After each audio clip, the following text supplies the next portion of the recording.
సుసంపన్న ఆరోగ్య ఆనందాంధ్ర లక్ష్యంగా రాష్ట్ర ప్రభుత్వం అత్యంత ప్రతిష్టాత్మకంగా యోగాంధ్ర కార్యక్రమాలను నిర్వహిస్తుందని జిల్లా కలెక్టర్ లక్ష్మీ షా వెల్లడించారు. యోగా కేవలం ఒక వ్యాయామం మాత్రమే కాకుండా శరీరం, మనసు మధ్య సమతుల్యతను సాధించే సమగ్ర జీవన విధానమన్నారు. ప్రతిరోజు కొండంత సమయం యోగాకు కేటాయించడం ద్వారా ఆరోగ్యవంతమైన, సంతోషకరమైన జీవితాన్ని గడపవచ్చునని కలెక్టర్ లక్ష్మీ షా అన్నారు. యోగాంధ్రలో భాగంగా బీఆర్టీఎస్ రోడ్లో నిత్య యోగా కార్యక్రమంలో జిల్లా పౌర సరఫరాల శాఖ అధికారులు, సిబ్బంది, రేషన్ డీలర్లు తదితరులతో కలిసి కలెక్టర్ లక్ష్మీ షా యోగాసనాలు వేశారు. అనంతరం ఆయన మాట్లాడుతూ ప్రస్తుత వేగవంతమైన జీవనశైలిలో ఆరోగ్య సమస్యలు, మానసిక ఒత్తిడి, ఆందోళనలు పెరుగుతున్న నేపథ్యంలో యోగా సాధన అత్యంత అవసరమని పేర్కొన్నారు. యోగా కేవలం ఒక వ్యాయామం మాత్రమే కాకుండా శరీరం, మనసు మధ్య సమతుల్యతను సాధించే సమగ్ర జీవన విధానమన్నారు. నిత్య యోగా సాధన ద్వారా శారీరక దృఢత్వం, మానసిక ప్రశాంతత, ఏకాగ్రత, ఆత్మవిశ్వాసం పెరుగుతాయని, రక్తపోటు, మధుమేహం, ఊబకాయం వంటి జీవనశైలి సంబంధిత వ్యాధులను నియంత్రించడంలో యోగా కీలక పాత్ర పోషిస్తుందని పేర్కొన్నారు. అలాగే ఒత్తిడి, ఆందోళన, నిరాశ వంటి మానసిక సమస్యలను తగ్గించి సానుకూల ఆలోచనలు పెంపొందిస్తుందన్నారు. విద్యార్థులకు యోగా జ్ఞాపక శక్తి, ఏకాగ్రతను పెంచగా ఉద్యోగులకు పనితీరు మెరుగుపరిచేందుకు దోహదపడుతుందని, ప్రతిరోజు కొంత సమయం యోగాకు కేటాయించడం ద్వారా ఆరోగ్యవంతమైన, సంతోషకరమైన జీవితాన్ని గడపవచ్చునని కలెక్టర్ లక్ష్మీ షా అన్నారు. కార్యక్రమంలో జిల్లా పౌర సరఫరాల అధికారి పి వాణి, సహాయ పౌర సరఫరాల అధికారి బి శ్రీనివాసులు నాయుడు, ఆయుష్ అధికారి doctor Y Ratna, Priyadarshini, DSDO Koteswararao, VMC additional commissioner doctor D Chandrasekhar, డీలర్ల అసోసియేషన్ ప్రతినిధులు తదితరులు పాల్గొన్నారు. ప్రతి ఒక్కరికి సివిల్ సప్లైస్ డిపార్ట్మెంట్, అలాగే యోగా ఆర్గనైజేషన్స్, స్టూడెంట్స్ ప్రతి ఒక్కరికి యోగాంధ్ర శుభాకాంక్షలు. యోగా అనేది మన జీవితంలో భాగస్వామ్యంగా ఉండాలి. ఎందుకంటే వెల్తీ హ్యాపీ ఆంధ్రప్రదేశ్కి యోగా చాలా తోడ్పడుతుంది. పిల్లలు ఇప్పుడే చూసారు ఎంత ఫ్లెక్సిబుల్గా చేస్తున్నారు. వాళ్ళకు పోటీగా కూడా 45+ వాళ్ళు కూడా చాలా బాగా చేశారు. అది యోగాకి ఉన్న సత్తా. మంచి ఫ్లెక్సిబిలిటీ ఉంటుంది. కీలు నొప్పి ఏమి ఉండవు, అన్నీ సెట్ అయిపోతాయి. హ్యాపీగా ఉంటారు. ఫస్ట్ ఆఫ్ ఆల్ స్ట్రెస్ ఉండదు, రిలీవ్డ్గా ఉంటారు, మంచి ఆలోచనలు వస్తాయి. ఇప్పుడు హెల్తీ అండ్ హ్యాపీ ఏజింగ్కి ఈసారి ఇచ్చిన థీము. సో మనము జనరల్లీ ఏజ్ అయ్యేసరికి అన్ని హెల్త్ ఇష్యూస్ మొదలవుతూ పెడతాయి. అటువంటి హెల్త్ ఇష్యూస్ అవ్వకూడదు, పాజిటివ్గా ఉండాలి. పాజిటివ్గా సొసైటీకి మనం కాంట్రిబ్యూట్ చేస్తూ ఉండాలంటే హెల్తీగా ఉండాలి. ఆ హెల్తీగా ఉండాలంటే యోగా ప్రాక్టీస్ చేయాలి. Simple rule. చేస్తున్న ప్రతి ఒక్కరికి అభినందనలు తెలియజేస్తూ ఉన్నాను. ఇదే వరవడిని కొనసాగిస్తూ కేవలం అంతర్జాతీయ యోగా దినోత్సవం రోజునే కాకుండా ప్రతిరోజు ఏదో ఒక సమయంలో ఈరోజు చేసిన మనైతే యోగా ప్రోటోకాల్ ఉందో, కామన్ యోగా ప్రోటోకాల్, ఇది ప్రతి ఒక్కరు చేయగలిగే ప్రోటోకాల్. ఇప్పుడు స్టేజ్ మీద చేస్తున్నప్పుడు చూసారు, అవన్నీ కొంచెం క్లిష్టమైనవి. ఇవన్నీ మీరు కూడా చేసినవి కూడా చాలా క్లిష్టమైనవి. అంత క్లిష్టం అందరూ చేయకపోయినా సింపుల్గా ఏదైతే ఈరోజు డాక్టర్ ప్రియదర్శి గారు మనకు నేర్పించారు కామన్ యోగా ప్రోటోకాల్, చిన్న రిలాక్సేషన్, స్ట్రెచ్చింగ్, ఆ మినిమం చేసుకుంటే చాలా వరకు ఈ లైఫ్ స్టైల్ డిసీజెస్ రాకుండా ఉంటాయి. కాబట్టి ప్రతి ఒక్కరు యోగాని ప్రాక్టీస్ చేసుకుంటూ ఆరోగ్యంగా ఉండాలని కోరుకుంటూ ఈరోజు ఈ కార్యక్రమానికి వచ్చేసిన ప్రతి ఒక్కరికి మళ్ళీ ఒకసారి యోగాంధ్ర శుభాకాంక్షలు, ధన్యవాదాలు తెలియజేసుకుంటూ సెలవు తీసుకుంటాం. సంస్కృతి సాంప్రదాయాలకు కంచిపట్టు చీరలు ప్రత్యేకలుగా నిలుస్తాయని అత్యాధునిక కంచిపట్టు వస్త్ర శ్రేణితో హౌస్ ఆఫ్ కాంచీపురం తమ నూతన షోరూంను విజయవాడ నగరంలో ఏర్పాటు చేయడం అభినందనీయమని ఎమ్మెల్యే ఉమామహేశ్వరరావు అన్నారు. అందరికీ అందుబాటు ధరల్లో మగువల మనసులు దోచే విధంగా అత్యాధునిక వస్త్ర శ్రేణిని కాంచీపురం షోరూంలో ఏర్పాటు చేశారని, చిన్న మధ్యతరగతి వారు కొనుగోలు చేసే విధంగా కాంచీపురం షోరూంను ఏర్పాటు చేయడం ముదావాహమన్నారు. అత్యాధునిక కంచిపట్టు వస్త్ర శ్రేణితో ప్రారంభమైన ఈ షోరూం దినదిన అభివృద్ధి చెందుతూ మరింత వృద్ధి చెందాలని ఆయన ఆకాంక్షించారు. విజయవాడ బందర్ రోడ్లోని పీవీపీ మాల్ సమీపంలో కంచిపట్టు వస్త్ర శ్రేణితో హౌస్ ఆఫ్ కాంచీపురం నూతన షోరూం ఘనంగా ప్రారంభమైంది. ఈ నూతన షోరూంను షోరూం అధినేత నేరెళ్ల సురేష్తో కలిసి సెంట్రల్ ఎమ్మెల్యే బోండామ మహేశ్వరరావు లాంఛనంగా ప్రారంభించారు. ఈ సందర్భంగా ఎమ్మెల్యే ఉమా మాట్లాడుతూ సంస్కృతి సాంప్రదాయాలకు కంచిపట్టు చీరలు ప్రత్యేకలుగా నిలుస్తాయని, అత్యాధునిక కంచిపట్టు వస్త్ర శ్రేణితో హౌస్ ఆఫ్ కాంచీపురం తమ నూతన షోరూంను విజయవాడ నగరంలో ఏర్పాటు చేయడం అభినందనీయమని అన్నారు. అన్నారు.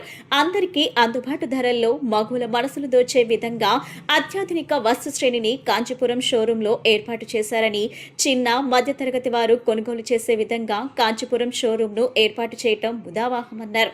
అత్యాధునిక కంచిపట్టు వస్త్ర శ్రేణితో ప్రారంభమైన ఈ షోరూం దినదిన అభివృద్ధి చెందుతూ మరింత వృద్ధి చెందాలని ఆయన ఆకాంక్షించారు.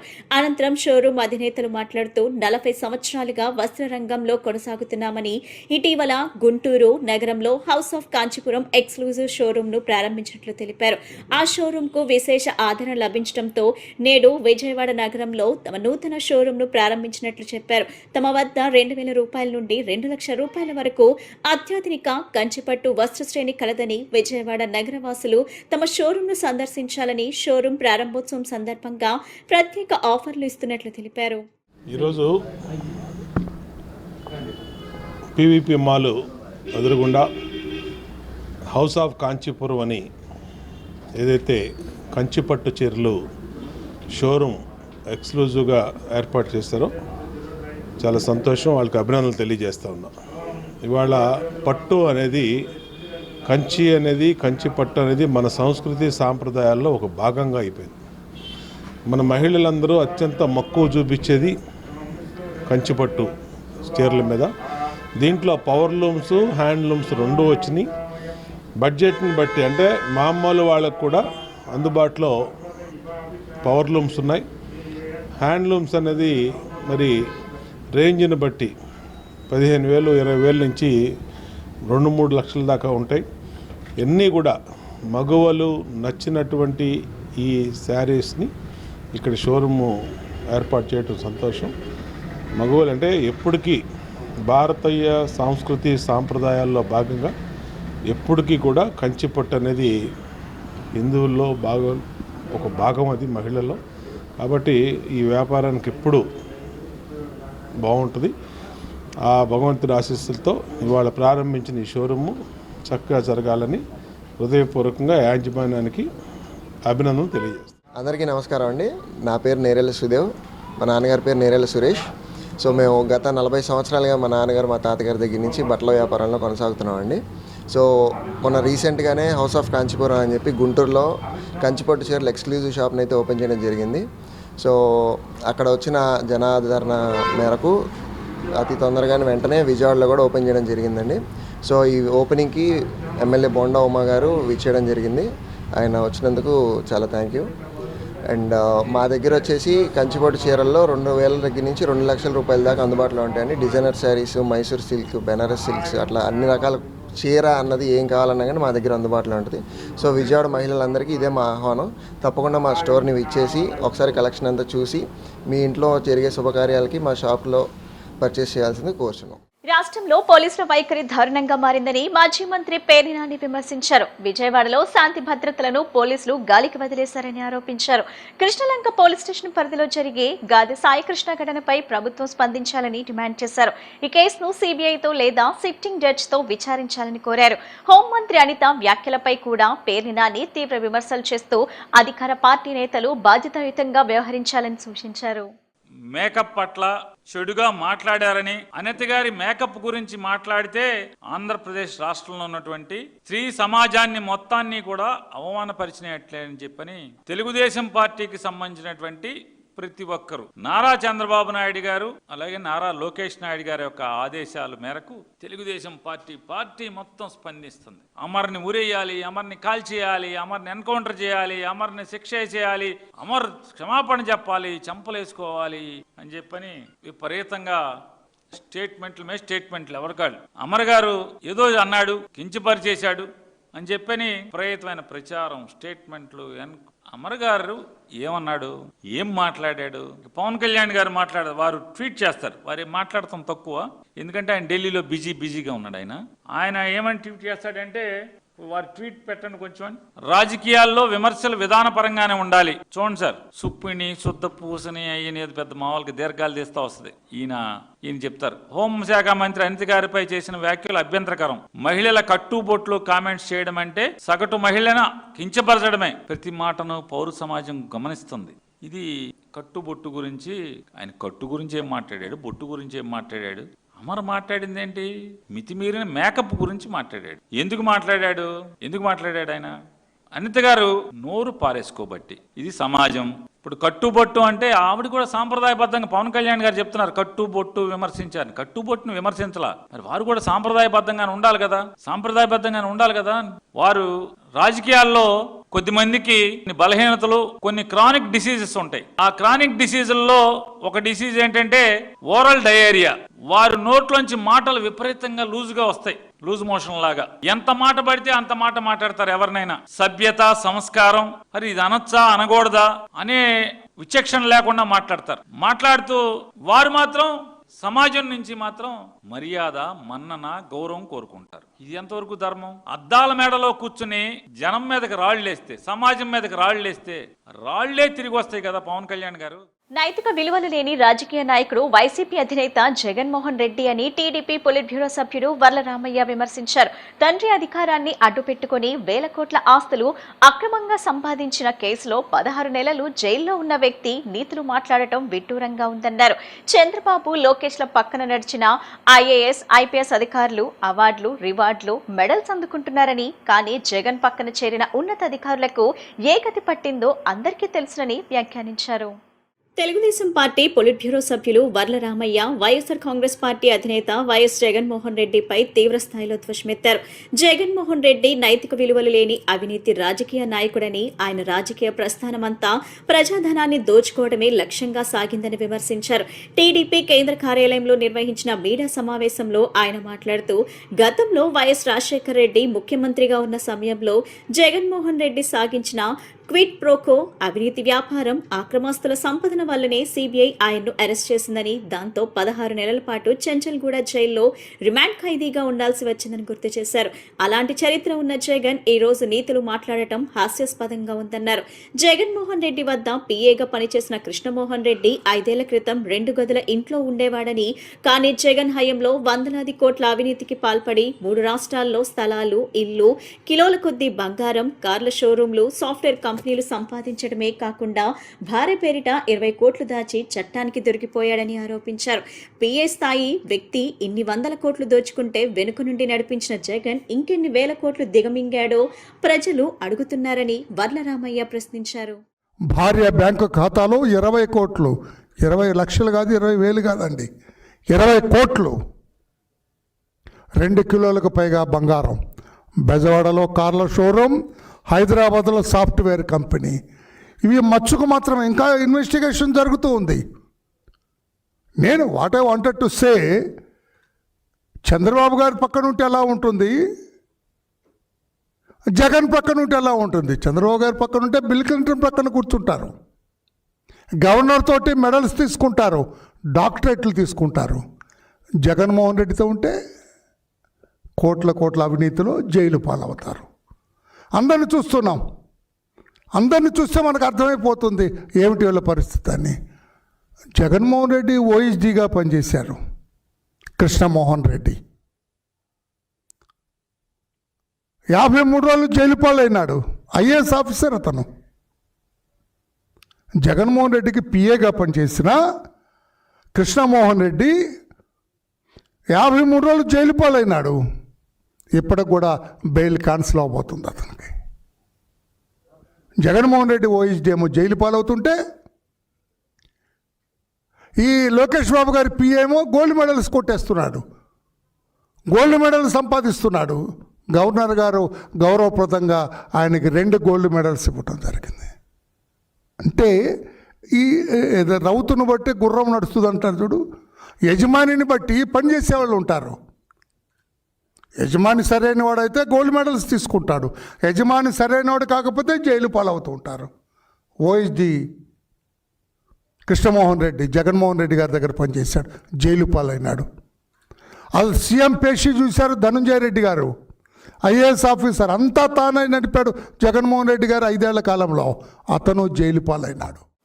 ఈ నెల 23న విజయవాడ జింకన గ్రౌండ్స్ లో క్రైస్తవ ఐక్యగలం పేరుతో భారీ బహిరంగ సభ నిర్వహిస్తున్నట్లు సభ నిర్వాహకులు రెవరెండ్ బందెల దయానందం, రెవరెండ్ చంద్రపాటి దైవప్రకాష్ తెలిపారు. ఈ సభకు ముఖ్య అతిథులుగా పద్మశ్రీ మందకృష్ణ మాదిగ, మాజీ ఐఏఎస్ అధికారి విజయ్ కుమార్ హాజరవుతారని వెల్లడించారు. రాష్ట్రంలోని అన్ని జిల్లాల నుంచి క్రైస్తవ నాయకులు, సంఘాల ప్రతినిధులు, విశ్వాసులు పెద్ద సంఖ్యలో పాల్గొని సభను విజయవంతం చేయాలని పిలుపునిచ్చారు. విజయవాడ మధురనగర్లోని క్రైస్తవ ఐక్యగలం కమిటీ కార్యాలయంలో నిర్వహించిన మీడియా సమావేశంలో నిర్వాహకులు మాట్లాడారు. రాష్ట్రంలో క్రైస్తవులు, పాస్టర్లు, ప్రార్థనా మందిరాలపై జరుగుతున్న దాడులు, వివక్షాత్మక ఘటనల నేపథ్యంలో క్రైస్తవ సమాజం ఐక్యంగా నిలబడి తమ హక్కుల పరిరక్షణ కోసం ఈ సభను ఏర్పాటు చేస్తున్నట్లు తెలిపారు. 1950 రాష్ట్రపతి ఉత్తర్వులను రద్దు చేసి దళిత క్రైస్తవులకు బేషరతుగా ఎస్సీ హోదా కల్పించాలని కోరారు. భారత రాజ్యాంగంలోని ఆర్టికల్ 25ను సంపూర్ణంగా అమలు చేయాలని, క్రైస్తవ సమాజానికి సామాజిక రక్షణ, భద్రత, ఆత్మగౌరవ పరిరక్షణ కల్పించాలని డిమాండ్ చేశారు. అలాగే రాష్ట్రంలోని అన్ని జిల్లాల్లో క్రైస్తవ ఐక్య సభలను నిర్వహించి ఉద్యమాన్ని విస్తృతం చేయనున్నట్లు తెలిపారు. అవసరమైతే రాస్తా రోకోలు, ధర్నాలు, నిరసన కార్యక్రమాలు చేపడతామని హెచ్చరించారు. ఫెలోషిప్లు, డినామినేషన్లు అనే భేదాలు పక్కన పెట్టి క్రైస్తవులంతా ఐక్యంగా పోరాడాలని పిలుపునిచ్చారు. ప్రతి జిల్లాలో కూడా జరుగుతున్న పరిణామాలకు శాంతి ర్యాలీలు, ధర్నాలు ఇవన్నీ కూడా నిర్వహించడం జరుగుతుంది. అయితే ఈ రోజున ఆంధ్రప్రదేశ్కి రాజధాని అయిన విజయవాడ మహాపట్టణంలో క్రైస్తవ ఐక్యగలం అనేటువంటి నామకరణంతో గొప్ప బహిరంగ సభ రాష్ట్ర వ్యాప్తంగా ఈ సభను నిర్వహిస్తున్నాం.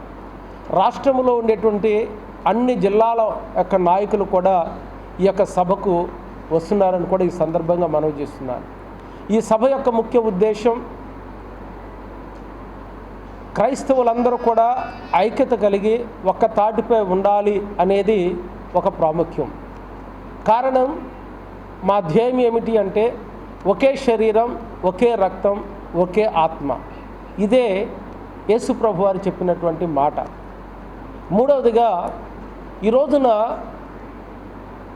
ఎవరు క్రైస్తవత్వాన్ని స్వీకరించినా వారి యొక్క కులాలు మారట్లేదు, వారి యొక్క స్థితిగతులు ఏమీ కూడా మారటం లేదు. కానీ కేవలం దళితులు అనగా మాల, మాదిక, ఉపకులాలందరూ కూడా దేవుని మందిరానికి క్రీస్తును అంగీకరిస్తే మీకు రిజర్వేషన్ పోతుంది అని ఈ రోజున కోర్టులు, చట్టాలు తెలియపరిచినాయి. మా డిమాండ్ ఏంటంటే, మేము గుడికి వెళ్ళినంత మాత్రాన, చర్చికి వెళ్ళినంత మాత్రాన మా ఆర్థిక పరిస్థితులు మెరుగుపరచబడాల, చర్చికి వెళ్ళినంత మాత్రాన మేము మా యొక్క కులము లేకుండా లేనటువంటి పరిస్థితి. మేము ఊరు బయటే ఉన్నాం, మమ్మల్ని అంటరాని వారిగానే చూస్తున్నారు. మేము ఒకటే డిమాండ్ చేస్తున్నాం, అసలు కులం అనేది తీసేయండి, లేదా మాకు ఆ కులం అనేది ఆపాదించినప్పుడు మాకు కూడా రిజర్వేషన్ కల్పించాలి. 1950 సంవత్సరంలో ఉండేటువంటి ఆ ప్రెసిడెన్షియల్ ఆర్డర్ను రద్దుపరచాలి. అది మా యొక్క మొట్టమొదటి డిమాండ్. ఆంధ్రప్రదేశ్లో ప్రశాంతతకు నిలయమైన ఆంధ్రప్రదేశ్లో ఎప్పుడు లేని విధముగా క్రైస్తవులపై దాడులు జరుగుతున్నాయి. మతం ఏదైనా కావచ్చు. ఆంధ్రప్రదేశ్లో మతాలకు స్వేచ్ఛ లేకుండా పోయింది. అది ఏ మతమైనా సరే. మతాలకు స్వేచ్ఛ లేనప్పుడు మతోన్మాదుల యొక్క కదలికలను ప్రభుత్వ వారు గుర్తించాలి, ఆటంకపరిచే వారిని గుర్తించాలి, చట్టబద్ధంగా శిక్షించాలి. ప్రత్యేకించి ఆంధ్రప్రదేశ్లో క్రైస్తవుల మీద విపరీతమైన దాడులు జరుగుతున్నాయి. క్రైస్తవుల ప్రార్థనా మందిరాలు కూల్చివేస్తున్నారు, క్రైస్తవులను భయాందోళనకు గురి చేస్తున్నారు, క్రైస్తవులకు చట్టంలో కల్పించిన ఆ యొక్క చట్టాలు ఏదైతే ఉన్నాయో వాటికి కూడా విఘాతం కల్పిస్తున్నాడు. ఇది చాలా దౌర్భాగ్యమైన విషయం. ఏంటంటే రాజ్యాంగం మాకు ఇచ్చిన హక్కులను కూడా మేము ప్రశాంతంగా వాటిని మేము స్వీకరించలేకపోతున్నాం, వాటిని అనుభవించలేకపోతున్నాం. చాలా దౌర్భాగ్యమైన జీవితం ఇది. ఎందుకంటే ఈ ప్రభుత్వాలు ఈ యొక్క విషయాన్ని గుర్తించి ఆంధ్రప్రదేశ్లో క్రైస్తవుల కోసం భద్రత విషయంలో ఒక ప్రత్యేకమైన చట్టం కావాలని ఈ సందర్భంగా నేను ప్రభుత్వానికి తెలియజేస్తున్నాను. చాలామందికి రకరకాల భద్రతకు సంబంధించిన చట్టాలు ఉన్నాయి. ఆంధ్రప్రదేశ్లో మాత్రం క్రైస్తవులకు భద్రత విషయంలో ఒక ప్రత్యేకమైన చట్టం కావాలి. ఆంధ్రప్రదేశ్లో క్రైస్తవులు కూడా ప్రతి ఒక్కరికి ఎలక్షన్ టైంలో ఓట్ల కోసం వస్తారు. ప్రతి ఒక్కరూ క్రైస్తవులకి ఓటు హక్కు ఉంది. ఓటు హక్కు వినియోగించుకోవడానికి మాకు రాజ్యాంగం సర్వ హక్కులు కల్పించింది. మాకు ఓట్లు వద్దనంత మాత్రాన ఏది లేదు. దయచేసి ప్రత్యేకించి క్రైస్తవులపై, క్రైస్తవ ప్రపంచంపై, దళిత క్రైస్తవులపై జరుగుతున్న దాడుల విషయమైతే మేము చాలా తీవ్రంగా ఆవేదనలో ఉన్నాం. తెలుగు రాష్ట్రాల్లో ఉన్న క్రైస్తవ మహాశైలారా, దయచేసి క్రైస్తవులపై జరుగుతున్న దాడుల విషయాలలో, అలానే 1915 యొక్క ప్రెసిడెంషియల్ ఆర్డర్ రద్దు కొరకు, క్రైస్తవుల ఐక్యత కొరకు ఈ నెల 23వ తారీఖు సాయంత్రం 4 గంటలకు జింకానా గ్రౌండ్లో ఈ యొక్క క్రైస్తవ ఐక్యగల మహాసభను ఏర్పాటు చేయడం జరిగింది. ఇందులోనికి ముఖ్య వక్తులుగా పద్మశ్రీ మందకృష్ణ మాదిక్ గారు, అలాగనే రిటైర్డ్ ఐఏఎస్ విజయ్ కుమార్ గారు, అలాగనే డాక్టర్ కోలా ప్రసాద్ గారు ఈ యొక్క మీటింగ్కి వక్తులుగా వస్తూ ఉన్నారు. కావున క్రైస్తవ మహాశైలందరూ కూడా, సంఘాలన్నీ కూడా దయచేసి ఈ మీటింగ్కి హాజరు కావాలని, క్రైస్తవులకు రాజ్యాంగం అమలు కావాలని మనవి చేస్తూ ఈ యొక్క క్రైస్తవ ఐక్య గళము నుంచి కన్వీనర్స్గా రెవరెండ్ బందుల దయానందం గారు, అలానే రెవరెండ్ చంద్రపాటి దైవప్రకాష్ గారిని మిమ్మల్ని అందరినీ కూడా ప్రేమపూర్వకంగా ఆహ్వానిస్తూ ఉన్నాను. కేంద్రంలో ఎన్డీఏ ప్రభుత్వం వచ్చిన 12 ఏళ్లలో వందల సంఖ్యలో పేపర్లు లీక్ అవుతున్నాయని, అందులో భాగంగానే నీట్ ప్రశ్నాపత్రం లీక్ కావడంతో 22 లక్షల మంది విద్యార్థుల జీవితాలు ఆగమ్య గోచరంగా మారాయని కాంగ్రెస్ పార్టీ నగర అధ్యక్షుడు నరహరిశెట్టి నరసింహారావు అన్నారు. కొంతమంది ఆ వేదనను తట్టుకోలేక ఆత్మహత్యలకు కూడా చేసుకోవటం జరిగిందన్నారు. ₹1,00,000 ఖర్చు పెట్టి తమ పిల్లలను చదివించిన తల్లిదండ్రులు కూడా నిరుత్సాహానికి గురయ్యారన్నారు. ప్రశ్నాపత్రం లీకేజ్ కి కేంద్ర విద్యాశాఖ మంత్రి నైతిక బాధ్యత వహిస్తూ రాజీనామా చేయాలని డిమాండ్ చేశారు. నీట్ ప్రశ్నల పత్రం లీకేజ్ కి బాధ్యత వహిస్తూ కేంద్ర విద్యాశాఖ మంత్రి ధర్మేంద్ర ప్రధాన్ వెంటనే రాజీనామా చేయాలని కోరుతూ విజయవాడ నగర కాంగ్రెస్ కమిటీ ఆధ్వర్యంలో గాంధీనగర్ ధర్నా చౌక్ లో ధర్నా నిర్వహించారు. ఈ సందర్భంగా కాంగ్రెస్ పార్టీ నగర అధ్యక్షుడు నరహరిశెట్టి నరసింహారావు మాట్లాడుతూ ప్రశ్నాపత్రం లీకేజ్ కి కేంద్ర విద్యాశాఖ మంత్రి నైతిక బాధ్యత వహిస్తూ రాజీనామా చేయాలని డిమాండ్ చేశారు. నరేంద్ర మోడీ వికసిత్ భారత్ అంటున్నారని, అంటే పేపర్లు లీక్ అవ్వడమా అని ప్రశ్నించారు. 2 కోట్ల ఉద్యోగాలు ఇప్పిస్తామన్నారని, ఈ 12 ఏళ్ల కాలంలో 24 కోట్ల ఉద్యోగాలు రావాలని, కానీ ఉద్యోగాలు రాలేదని, పరిశ్రమలు రాలేదని ప్రధాని హరికథలు, పిట్టకథలు చెప్పడానికి అలవాటు పడిపోయారన్నారు. దేశం, విద్యార్థులు, నిరుద్యోగ సమస్య, రైతులు, దేశ ప్రజలన్న జవాబుదారీ లేకుండా పరిపాలన చేస్తున్నారని తెలిపారు. విద్యార్థి నాయకుడు అభిజిత్ పై ఆర్ఎస్ఎస్ కార్యకర్తలు దాడి చేశారని, ఇదేనా మీ రాజ్యాంగబద్ధ పాలన? డబుల్ ఇంజన్ సర్కార్ పాలన నీచ నికృష్టంగా ఉందన్నారు. ధర్మేంద్ర ప్రధాన్ రాజీనామా చేసే వరకు ప్రజాక్షేత్రంలో కాంగ్రెస్ పార్టీ నిరంతరం పోరాటం చేస్తుందన్నారు. ఏపీసీసీ ఉపాధ్యక్షుడు కొలనకొండ శివాజీ మాట్లాడుతూ కేంద్ర విద్యా సంస్థలకు సంబంధించిన అనేక పరీక్షా పేపర్లు గత 12 సంవత్సరాల్లో 89 సార్లు లీక్ అయితే 21 సార్లు రీ ఎగ్జామ్ పెట్టారని తెలిపారు. తప్పు జరిగినప్పుడు ఎవరూ బాధ్యతలు తీసుకోవటం లేదన్నారు. గురునాథం మాట్లాడుతూ ఈ 12 సంవత్సరాల నుండి పాలనలో ప్రశ్న పత్రాలే లీకేజ్లే ఎక్కువగా జరిగాయని అన్నారు. ఎంతో మంది విద్యార్థుల జీవితాలతో అడ్డుకున్నారని తెలిపారు. ఏదైతే నీట్ ఎగ్జామ్ కానీ, మిగిలినటువంటి కేంద్ర స్థాయిలో జరిగే ఎగ్జామ్స్ కానీ అన్నీ కూడా పేపర్ లీకేజ్ అవడం మూలంగా ఈ దేశంలో ఉన్నటువంటి లక్షలాది మంది విద్యార్థుల భవిష్యత్తు చెలగాటమాడుతున్నారు. ఇవాళ నైతిక బాధ్యతకి ఎక్కడ కూడా రాజీనామాలు చేసే ప్రసక్తి లేదు. ఇవాళ మేము ఒడ్డడుగుతున్నాం, ఎంతోమంది దీని మూలంగా ఈ పేపర్ లీకేజ్ అవడం మూలంగా ఆత్మహత్యలు చేసుకున్నారు. దాని బాధ్యులు ఎవరైనా అడుగుతున్నారు. తల్లిదండ్రులు మానసిక క్షోభని అనుభవిస్తున్నారు. దానికి బాధ్యులు ఎవరైనా అడుగుతున్నారు. ఇవాళ మోడీ గారు వికసిత్ భారత్ అని చెప్తున్నాడు. ఇదేనా వికసిత్ భారత్ అంటే? దేశానికి భావి భారత పౌరులైనటువంటి విద్యార్థుల జీవితాలతో చెలగాటమాడుతా, సరైనటువంటి విధి విధానాలు లేకుండా పరీక్షలు పెడతా, ఆ పరీక్షల్లో పేపర్ లీకేజ్ అయితే 365 రోజులు కష్టపడి చదువుకున్న విద్యార్థులు ఏమవుతారని మేము అడుగుతున్నాం. ఇది పద్ధతి అని అడుగుతున్నాం. ధర్మేంద్ర ప్రధాన్ రాజీనామా చేయాలని డిమాండ్ చేస్తున్నాం. దీని మీద మా కాంగ్రెస్ పార్టీ అధినేత రాహుల్ గాంధీ గారు ఇప్పటికే దేశంలో 4 చోట్ల దీని మీద నిరసన కార్యక్రమాలు పెట్టారు. ఇవాళ రోజులు కూడా రాజస్థాన్ రాష్ట్రంలో కోటా ప్లేస్లో కూడా ఆయన ఇవాళ దీని మీద నిరసన చెప్పారు. దానికి సంఘీభావం తెలియజేస్తా విజయవాడ నగర కాంగ్రెస్ పార్టీ ఆధ్వర్యంలో ఇవాళ ఈ ధర్నా చౌక్లో మేము కేంద్రం మీద రాజీనామా చేయాలని, చేసే వరకు కూడా ప్రజా కురుక్షేత్రంలో క్షేత్ర స్థాయిలో కాంగ్రెస్ పార్టీ ఉద్యమం చేపడుతుందని కూడా మీకు సమయంగా మనం చేసుకుంటూ ఇవాళ దాని మీద పోరాటం చేసేటటువంటి యువకుడు, విద్యార్థి నాయకుడిని నిన్న రాజస్థాన్లో ఆయన చేయి చేసుకున్నారు ఆర్ఎస్ఎస్ కార్యకర్తలు. ఇది ఎక్కడ ధర్మం అని మేము అడుగుతున్నాం. అంటే ప్రశ్నిస్తే మీరు కొడతారా? ఇవాళ మీ గురించి ఎవడు అడగకూడదా? మీరు చేసే లోపాలను ఎవడు కూడా అడిగే ప్రశ్నించే హక్కు లేదా? ప్రజాస్వామ్యాన్ని గురించి చేస్తున్నారు. రూల్ ఆఫ్ లా ఈ దేశంలో లేదు, రాష్ట్రంలో కాదు దేశంలోనే రూల్ ఆఫ్ లా లేదు. తక్షణం విద్యార్థులకు భరోసా కల్పించాలి. ఏ పరీక్షలైనా కూడా నిష్పక్షపాతంగా జరిగేటట్టు లీకేజ్ లేకుండా చూడాలి. తక్షణం కేంద్ర విద్యాశాఖ మంత్రి రాజీనామా చేయాలని కూడా కాంగ్రెస్ పార్టీకి డిమాండ్ చేయాలి. మోడీ ప్రభుత్వం 12 సంవత్సరాలు అద్భుతంగా పరిపాలించాలని చాలా గొప్పగా చెప్పుకుంటారు మోడీ ప్రభుత్వం, మోడీ బీజేపీ వాళ్ళంతా. కానీ 12 సంవత్సరాల్లో దాదాపుగా నీట్ ఎగ్జామ్స్ జరిగిన అన్నిసార్లు కూడా పేపర్ లీకేజ్ అవ్వడం, దాదాపుగా 27 సార్లు ఇప్పుడు పేపర్ లీకేజ్ అయింది. లక్షలాది మంది పిల్లలు భవిష్యత్తు తారుమారైపోయింది. ఇప్పుడు ఉదాహరణకు మొన్న 22 లక్షల మంది పిల్లలు రాస్తే ఇప్పుడు మొన్న 60 మార్కులు వచ్చినోటికి ఈసారి 80 రావచ్చు, 80 వచ్చినోటికి 45 రావచ్చు. కాబట్టి వాళ్ళ భవిష్యత్తు పూర్తిగా తలకింద పరిస్థితికి వచ్చారు. అందుకని పిల్లలు భయపడి దాదాపుగా 10-15 మంది ఆత్మహత్య కూడా చేసుకున్నారు. ఇది దారుణమైన విషయం.